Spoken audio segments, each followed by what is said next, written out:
한 목소리로 합독하여 올려드리도록 하겠습니다. 사무엘상 2장 20절에서 21절 말씀입니다. 엘리가 엘가나와 그의 아내에게 축복하여 이르되 여호와께서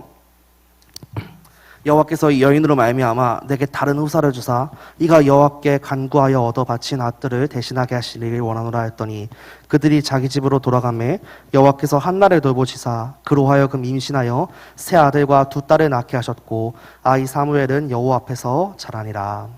아멘. 여호와께서 한나를 돌보시사라는 말씀으로 양희성 목사님께서 말씀 전해주시겠습니다.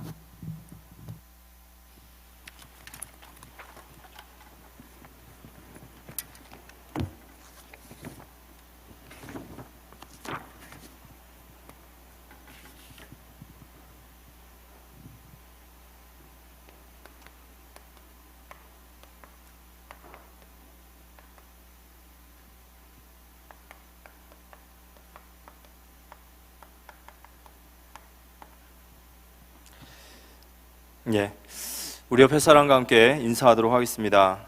1만 성요의 응답을 받읍시다. 예, 올 한 해 동안 우리가 받아야 될 또 말씀의 응답입니다.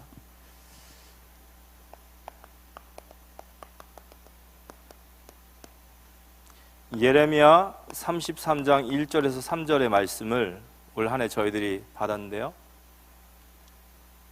저는 이 말씀을 묵상하면서 제 나름대로 계속해서 묵상하면서 하나님 앞에 담겼던 말씀은 예레미야 33장 1절은 이렇게 시작합니다. 예레미야가 시위대 뜰에 갇혀 있을 때에 여호와의 말씀이 그에게 두 번째로 임하니라, 이런 말씀이거든요. 시위대 뜰은 이제 감옥이죠. 예레미야가 감옥에 갇혔습니다. 그것도 왕이 예레미야를 가뒀어요. 그래서 뭐 완전 낙심하고 절망하는데 그런 데 있겠죠. 우리 성도가 사는 힘은 바로 하나님의 말씀임을 믿으시기 바랍니다. 우리가 살아갈 수 있는 힘은 하나님의 말씀이에요. 그래서 우리에게 말씀이 임한다라는 것은 우리에게 살아갈 수 있는 힘이 주어지는 겁니다.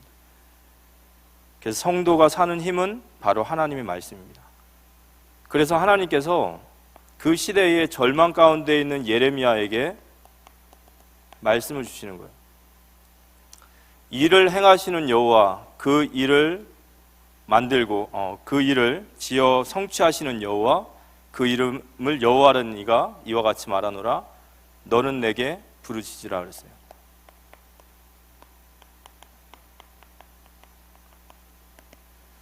그 시대의 예레미야에게 하신 말씀이죠. 절망 가운데 있는 예레미야에게 일을 만드시고 성취하시고 행하시는 여호와께서 너에게 말하노라.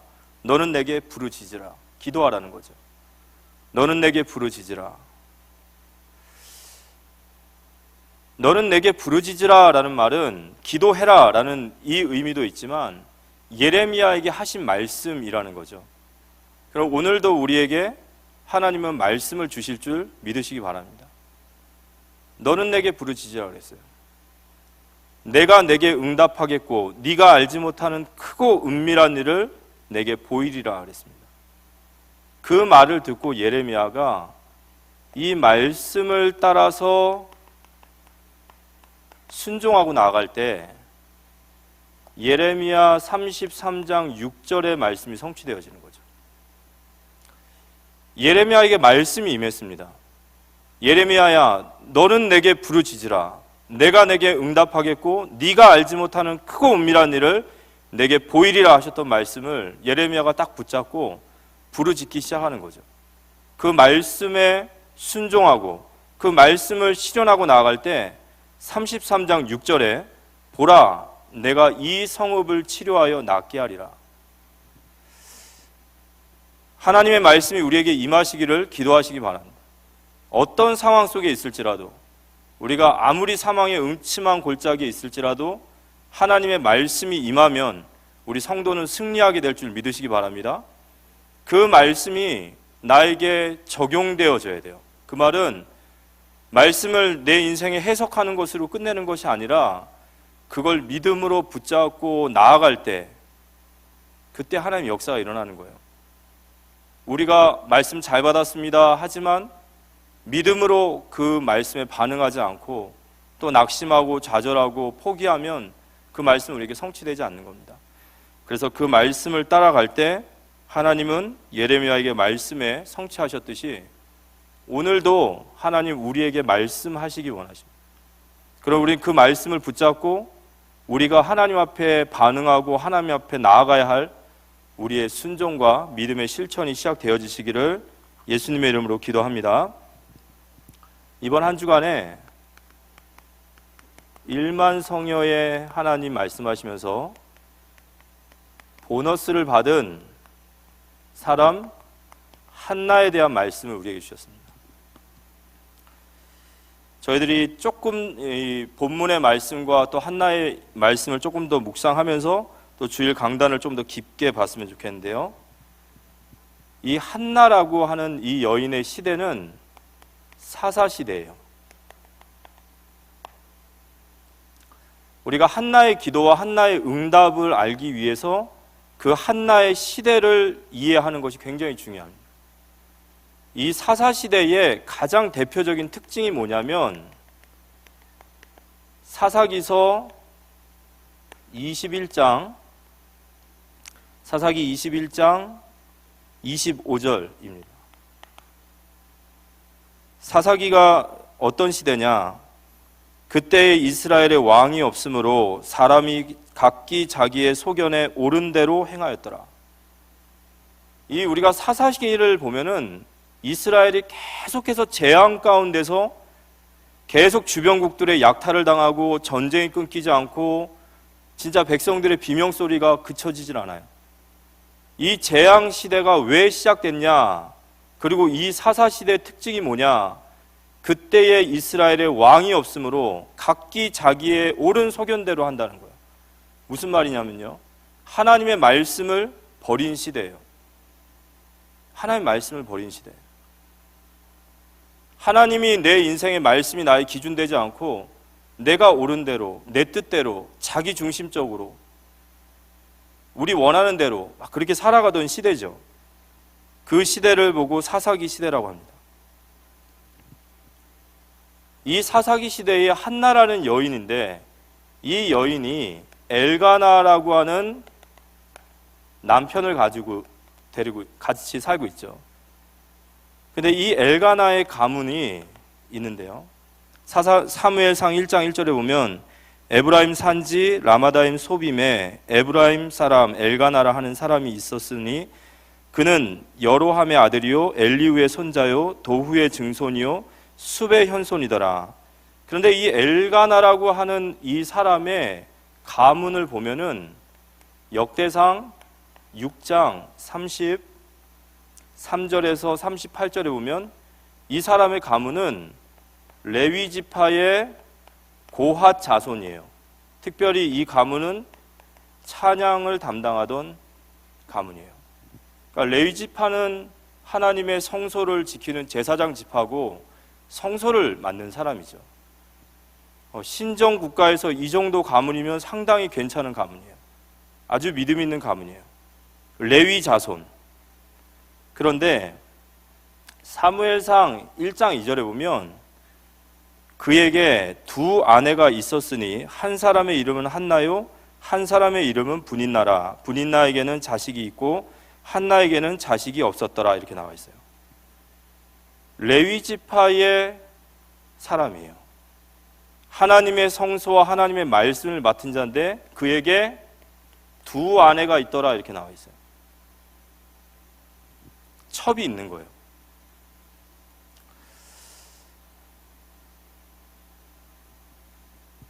지금으로 말하면 목사님의 가문에 첩이 있더라. 이상하죠. 그런데 문제는 이 시대는 이게 전혀 문제가 되지 않는 시대예요. 왜냐? 각기 옳은 소견대로 살아가고 있기 때문에, 하나님의 말씀을 버렸기 때문에 이게 그렇게 문제가 되지 않아요. 그러니까 이 시대의 지금 말씀의 어두움을 얘기하는 거죠. 그런데 이 엘가나의 가문에 두 여인이 있는데 한나라고 하는 여인에는 자식이 없고 분인나라고 하는 여인에게는 자식이 있더라 그래요. 본처에게는 자식이 없고 첩에게는 자식이 있더라. 이게 편견이 아니라 응답을 받아야 될 사람에게는 응답이 없고 응답 받지 않아야 될 사람에게는 응답이 있더라. 이게 영적인 문제라는 거예요. 시대가 하나님의 말씀이 버려지고 영적으로 혼탁해지면 이런 영리의 현상들이 일어나는 거예요. 마땅히 응답받아야 될 본처에게는 아들이 없고 하나님 기뻐하지 않는 자에게는 자꾸 응답이 오는 이제 그런 시대가 된 거죠. 그래서 이 시대는 여호와의 말씀이 끊어진 시대입니다. 그래서 저희들이 사무엘상을 보면 대제사장 엘리가 타락해 있어요. 그죠? 그래서 사무엘상 3장 1절과 2절에 보면 아이 사무엘이 엘리 앞에서 여호와를 섬길 때에는 여호와의 말씀이 희귀하여, 그러니까 하나님의 말씀이 없는 거예요. 하나님의 말씀이 끊어졌다는 뜻입니다. 여호와의 말씀이 희귀하여 이상이 흔히 보이지 않았더라. 엘리의 눈이 점점 어두워가서 잘 보이지 못하는 그때에 그가 자기 처소에 누웠고, 눈이 어두워졌다는 것은 육신적인 생리적인 눈이 어두워졌다는 게 아니라 대제사장이 영적인 눈이 어두워지는 거예요.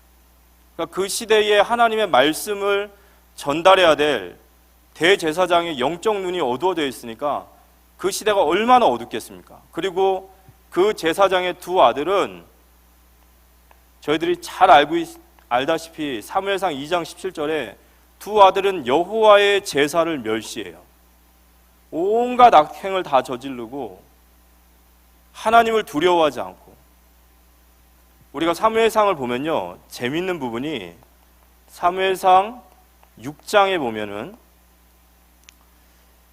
이제 엘리의 두 아들과 이스라엘 백성들이 블레셋과 전쟁을 하는데, 전쟁하러 나갔는데 대패를 해요. 4,000명 정도가 죽습니다. 그러니까 이제 장로들과 이스라엘 백성들이 모여서 머리를 맞대고 궁리를 해요. 우리가 왜 이렇게 졌을까? 우리가 언약궤를 들고 하면 이기지 않겠냐. 신앙이 아니라 마치 우상 숭배와 같이 언약궤 들고 하면 이기겠다 생각하고 나갔는데 거기서 3만 명이 죽어요. 그리고 언약궤는 빼앗기지 않습니까? 그 언약궤가 블레셋 땅에 가서 하나님의 영광이 나타나고 블레셋 사람들이 두려워서 그를 소에다 실어가지고 언약궤를 돌려보내요. 그 언약궤가 블레셋에서 돌아올 때 제일 먼저 온 땅이 벳세메스라고 하는 땅입니다. 근데 이 벳세메스라는 땅은 어떤 땅이냐면 제사장들의 땅이에요. 그러니까 이 땅에는 제사장들이 있는 땅이에요. 근데 이 벳세메스 땅에서 제사장들이 어떤 일을 하냐면 수레에 언약궤가 덜그럭 끌려오니까 오랫동안 블레셋의 포로처럼 잡혀있던 언약궤가 돌아오니까 기쁘잖아요. 그래서 이 제사장 지파 사람들이 그 언약궤에 들어가서 그걸 막 들춰보기 시작했어요. 기뻐서. 근데 그걸 들춰보다가 하루에 8만 50명이 죽어요. 성경의 언약궤를 보면 죽는 것은 아주 기본적인 건데, 하나님의 말씀을 맡고 하나님의 성소의 일을 담당하는 이 사람들이 언약궤를 막 들여다보는 거예요. 좋은 거예요, 그냥. 하나님의 말씀이 완전히 희미한 시대, 그 시대가 사사시대입니다. 여러분, 하나님의 말씀이 닫히면 재앙이 옵니다. 개인에게나 어떤 가정이나 민족이나 교회나 하나님의 말씀이 닫힌 시대는 반드시 어둠의 시대가 와요. 하나님의 말씀을 펴시기 바랍니다. 하나님의 말씀이 우리에게 담겨 있어야 돼요.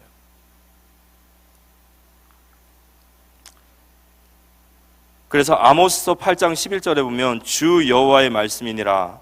보라, 날이 이를지라 내가 기근을 땅에 보내리니 양식이 없어 주림이 아니며 물이 없어 가람이 아니요 여호와의 말씀을 듣지 못한 기갈이라. 이 땅의 재앙과 저주는 하나님의 말씀이 없어요. 그래서 이 말씀을 들고 가는 자가 하나님이 기뻐하시는 줄 믿으시기 바랍니다.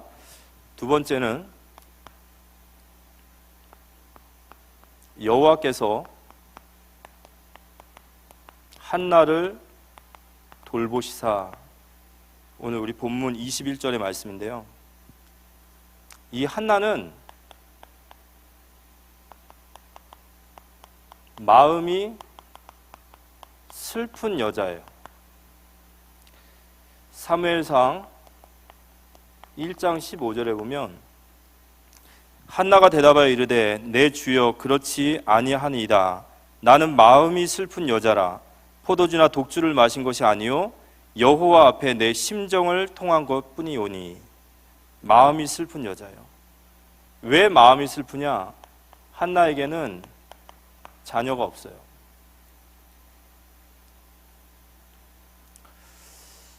그런데 우리가 이런 시대적인 배경 속에 이 한나라는 이야기를 통해서 하나님이 하시고자 하신 얘기는, 이 한나가 마음이 슬픈 것은 분명히 자녀가 없기 때문입니다. 그렇지만 그것만은 아니에요. 진짜 이유는 뭐냐면, 이 한나가 자식이 없다라는 것은 단순히 인간적인 생각에 자녀 타령을 하는 게 아니에요. 그 여인이 마음이 슬픈 것은 이스라엘이라는 나라는 하나님의 말씀에 비춰볼 때 자녀가 없다라는 건 어떤 뜻이냐면 하나님과의 문제가 있다라는 뜻이에요. 그래서 저희들이 성경을 읽다 보면 백성 중에서 끊어지리라 라는 얘기가 있죠. 이 얘기는 태의 문을 닫으시겠다라는 거죠. 그러니까 이스라엘의 여자가 아이를 낳지 못하면 그건 하나님께로부터 무엇인가가 있는 거예요. 죄를 졌든지 관계에 문제가 있든지 뭔가 문제가 있는 거예요. 그러니까 이 한나가 지금 괴로워하는 것은 단순히 인간적으로 자식이 없어서가 아니라 하나님과의 관계 문제 속에서 깊은 지금 괴로움 속에 있는 거죠. 그런데 이 한나에게 이 분인나가 자꾸 격동질시켜져 격분하게 만들어요.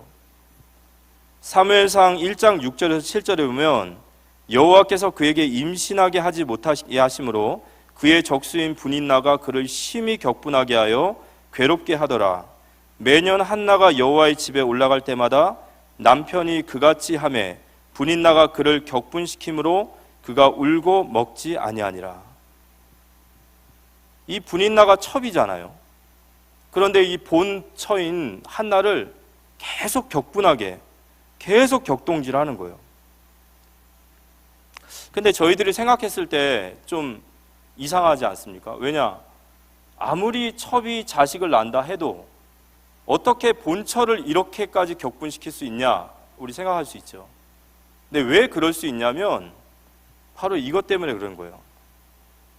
분인나가 한나에게 막 자식이 없다고 격동질을 시켜도 한나가 말을 할 수 없는 이유는 뭐냐?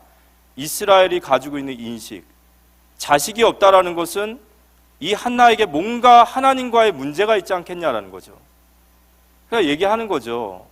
너 자식이 없잖아. 네 자식이 없는 거 보니까 네가 뭔가 하나님과 문제가 있네. 너 뭔가 하나님 앞에 죄를 졌네. 아니야?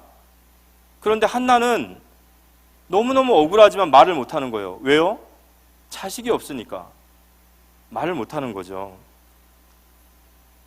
여러분, 이런 일을 한번 겪어보신 적 있습니까?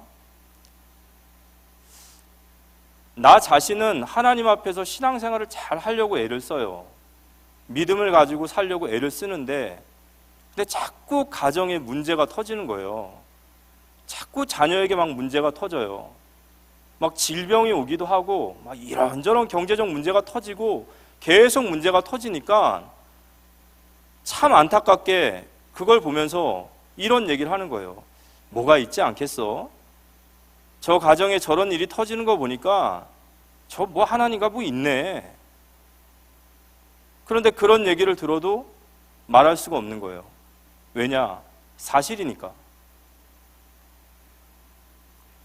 한나가 지금 한나의 마음속에 있는 깊은 슬픔이라는 것은 하나님과의 관계 속에서 나오는 거예요. 하나님, 정말 내가 버린 여자입니까? 내가 하나님 앞에 그렇게 버림받은 사람이에요?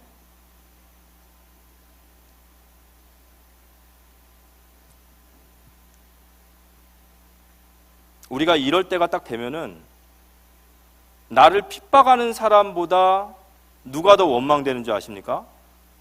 하나님이에요. 하나님 왜 그러십니까?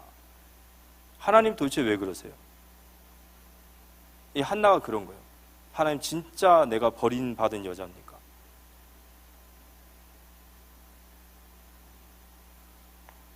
남편이 한나를 갑절로 사랑해요. 근데 이 영적인 갈급함이 안 채워지는 거예요. 안 채워지는 거예요. 아무리 인간의 사랑을 받고 아무리 남편의 사랑을 받아도 이 한나의 깊은 영적인 슬픔과 이 고통을 위로가 안 되는 거예요. 그런데 이 마음의 슬픔이 한나로 하여금 어디로 가게 하죠? 기도의 자리로 들어가게 합니다. 한나가 기도의 자리를 펴기 시작했어요. 그런데 그 한나의 기도는 성경에 보니까 통곡의 기도라고 그랬어요.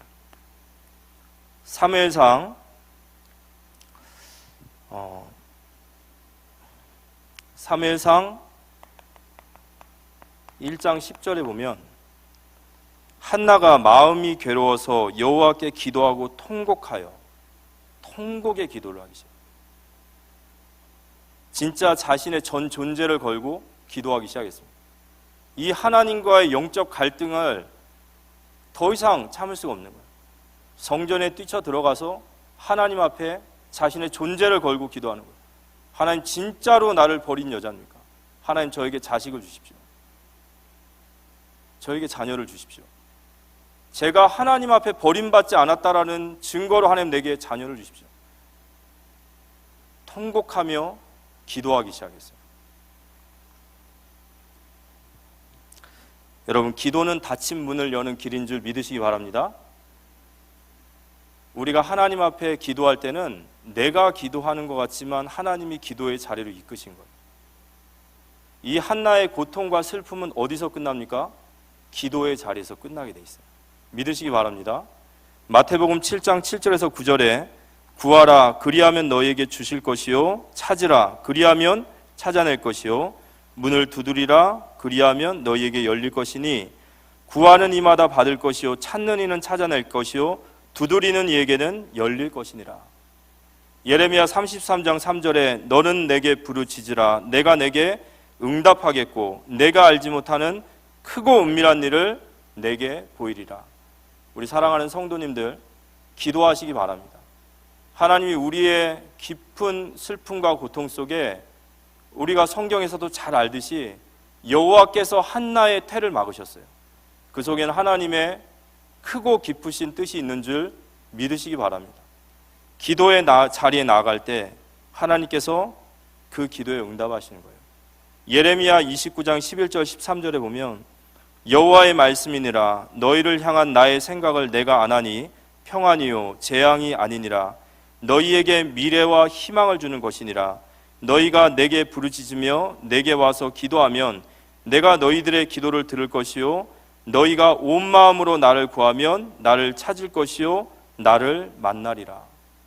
한나가 기도의 자리에 나아가서 통곡의 기도를 시작하고 자신의 전 존재를 걸고 기도할 만큼 그가 하나님 앞에 서기 시작했어요. 그런데 여러분 이거 아세요? 하나님의 시작은 애통함에서부터 시작되죠. 그래서 마태복음 4장에 보면 애통하는 자가 복이 있다. 하나님은 이 한 여인의 깊은 슬픔을 통해서 이 시대를 회복시키기 위한 시작을 하시는 거예요. 우리에게 그런 애통함이 있다면 그것이 하나님의 시작인 줄 믿으시기 바랍니다. 그래서 한나가 하나님 앞에 깊게 기도하는 그 과정 가운데 하나님께서 한나에게 하나님의 크고 은밀한 일을 보이셨어요. 그게 뭐냐? 바로 나실인 사무엘이요. 하나님의 계획이시죠. 사무엘상 1장 11절에 보면 한나가 성전에 들어가서 하나님 앞에 통곡의 기도로 하나님 앞에 자신의 존재를 걸고 기도하다가 기도의 제목이 딱 바뀌어요. 1장 11절입니다. 서원하여 이르되 만군의 여호와여 만일 주의 여종의 고통을 돌보시고 나를 기억하사 주의 여종을 잊지 아니하시고 주의 여종에게 아들을 주시면 내가 그의 평생의 그를 여호와께 드리고 삭도를 그의 머리에 대지 아니하겠나이다. 기도의 제목이 바뀌었어요. 왜 바뀌었는가? 한나가 하나님 앞에 계속 기도하기 시작하는 거예요. 하나님, 내게 자녀를 주십시오. 하나님, 내가 진짜 하나님 앞에 버림받은 여자가 아니라면 아니지 않습니까? 하나님, 내게 자녀를 주십시오.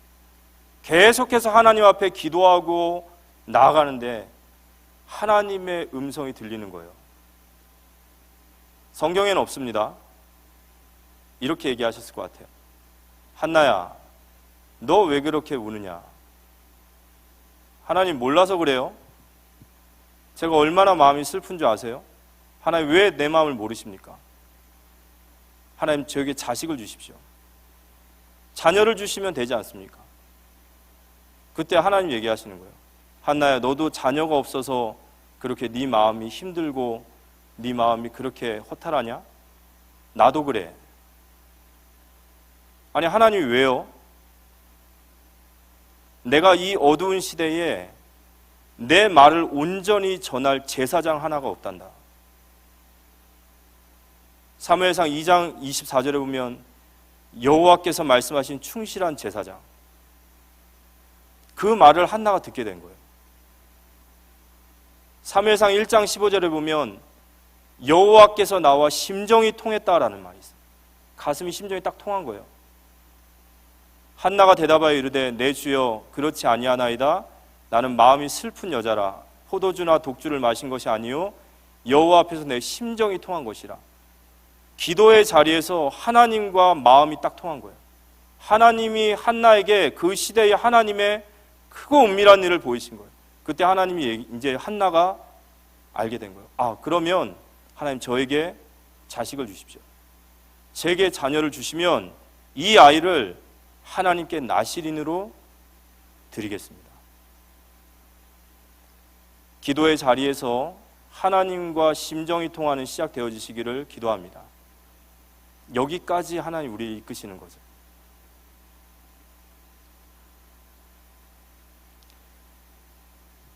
그리고 한나가 이번 주에 주셨던 말씀처럼 하나님 앞에 서원하는 거예요. 내게 자녀를 주시면 내가 하나님께 이 자녀를 드리겠습니다. 나실인으로, 평생에 하나님만을 섬기도록 내가 나실인으로 드리겠습니다. 그리고 한나는 사무엘상 1장 24절과 28절에 어린 사무엘이 젖된 후에 그를 언약궤 옆에 드립니다. 하나님의 말씀을 받고 한나는 그 말씀을 지키지 않은 것이 아니라 그 아이를 실제로 드려요.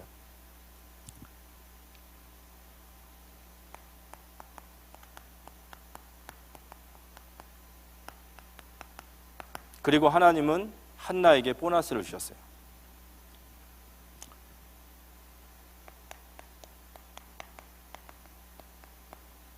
한나가 하나님께 자녀를 나실인으로 드리기로 서원했고, 그리고 그 사무엘을 하나님 앞에 언약궤에 드렸습니다.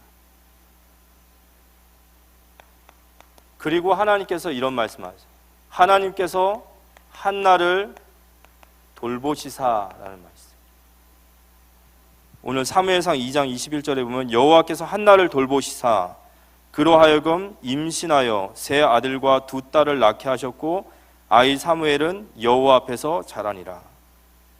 이 돌보시다라는 말이요, 돌보시사라는 뜻이 이게 히브리어로 파카드라고 하는데요, 이 파카드라는 말이 심판하다라는 뜻이 있어요.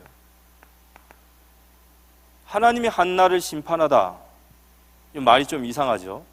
근데 이 심판하다는 말은 어떤 뜻이냐면 예수님이 이 땅에 오시면 우리를 심판하신다는 말이에요. 그 말은 계산하신다라는 뜻이에요.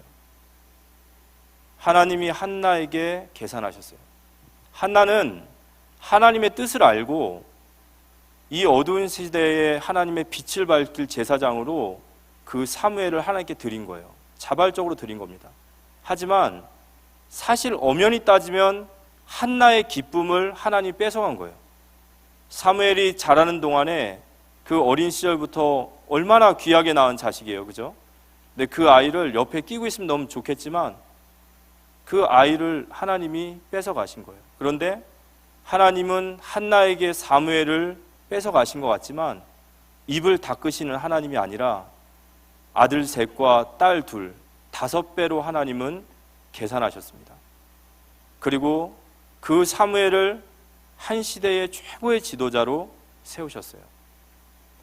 하나님은 계산하시는 하나님이신 줄 믿으시기 바랍니다.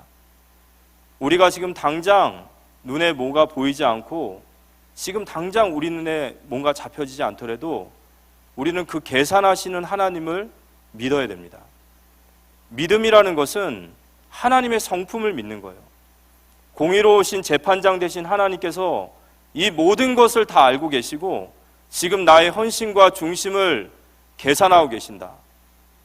그 하나님에 대한 믿음과 성품이 우리로 하여금 끝까지 주님을 바라보게 하는 줄 믿으시기 바랍니다. 지금 한나와 같은 마음의 슬픔이 있는 우리 모든 성도님들께서 말씀을 받으셔야 됩니다. 그리고 기도의 자리에서 하나님과 심정이 통하시길 바라고요. 그리고 묵묵히 믿음의 길을 끝까지 걸어가시기 바랍니다. 왜냐, 하나님은 계산하시는 하나님이세요. 후히 주시고 보너스를 주시는 하나님이신 줄 믿으시기 바랍니다. 고린도전서 15장 58절에 그러므로 내 사랑하는 형제들아 견실하며 흔들리지 말고 항상 주의 일에 더욱 힘쓰는 자들이 되라. 이는 너희 수고가 주 안에서 헛되지 않은 줄을 알미라. 히브리서 11장 6절에 믿음이 없이는 하나님을 기쁘시게 하지 못하나니 하나님께 나아가는 자는 그가 살아계신 것과 그를 찾는 자에게 상 주시는 이심을 믿어야 할지니라. 우리가 사역하고 또 우리가 어떤 일을 할 때 때로는 아무것도 보이지 않을 때도 있고요. 알아주지 않을 때도 있습니다. 그런데 그때도 우리는 주님을 바라보시기 바랍니다. 주님의 상을 받으시는 우리 모든 성도님들 되시기를 예수님의 이름으로 기도합니다. 오늘 결론적으로 말씀드리면 이번 주간에 보너스를 받은 한나 그랬어요. 한나는 기쁨으로 하나님 앞에 드렸어요. 그렇지만 하나님은 그걸 입 닦지 않으셨어요. 5배로 정말 후히 주셨습니다. 오늘 이 말씀을 받으면서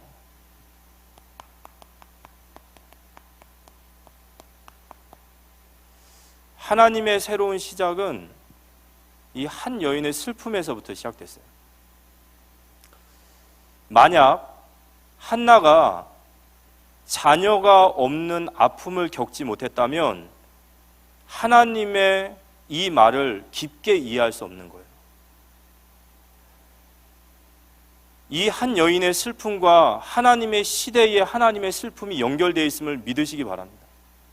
하나님 우리에게 주시는 고통의 문제, 하나님 우리에게 주시는 어떤 결핍의 문제, 하나님 우리에게 주시는 그 깊은 슬픔 속에는 하나님이 이 시대에 하나님의 마음이 있고 고통이 있고 슬픔이 있어요. 믿으시기 바랍니다. 단순히 고통 속에서 헤매는 것이 아니라 여호와께서 한나의 태를 막으셨듯이 하나님 우리를 향하신 계획이 있으신 줄 믿으시기 바랍니다. 그리고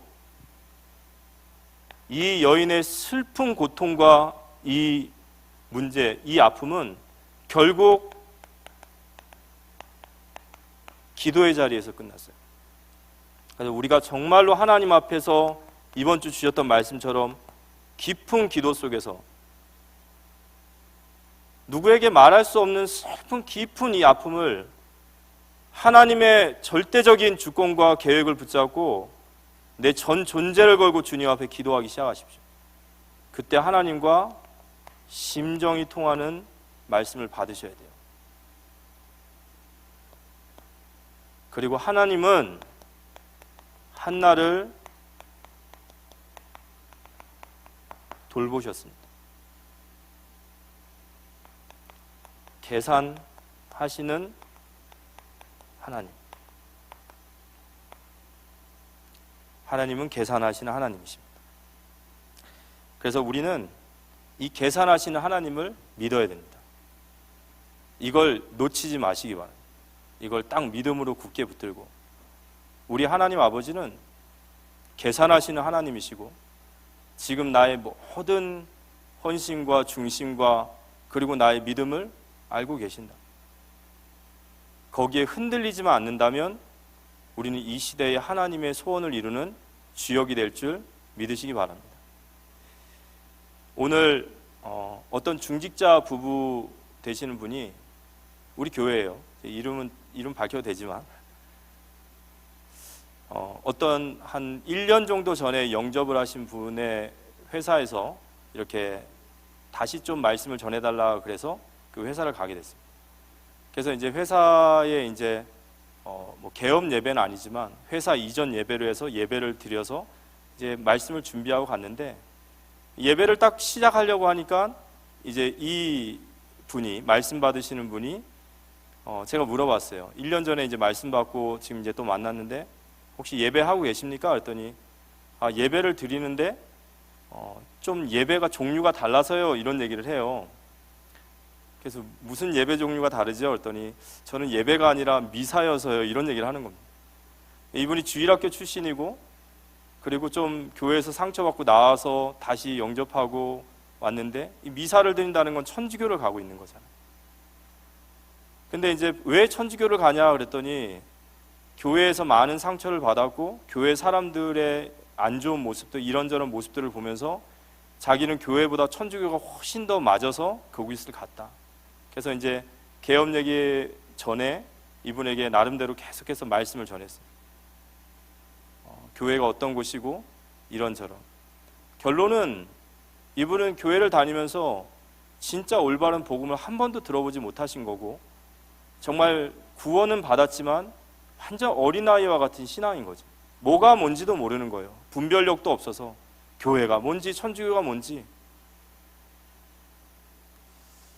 이제 그 말씀을 들으면서 이 중직자 부부 되신 분들이 참 마음을 너무 안타까워하시면서 계속해서 이곳에 말씀을 전하자고 이렇게 얘기하시고 그걸 연결을 하려고 애쓰시는 모습을 봤습니다.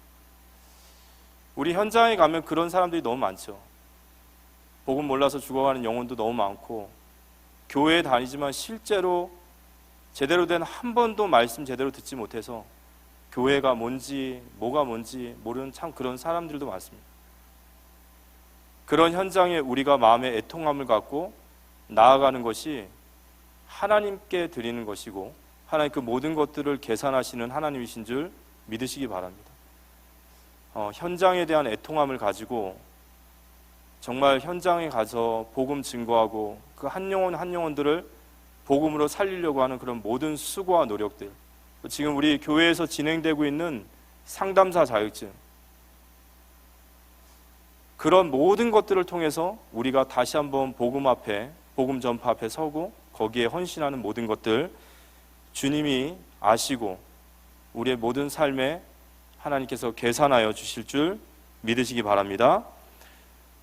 한나를 돌보시는 하나님을 우리의 하나님이신 줄 믿고 승리하는 우리 모두가 되시기를 살아계신 예수님의 이름으로 기도합니다. 우리 찬송가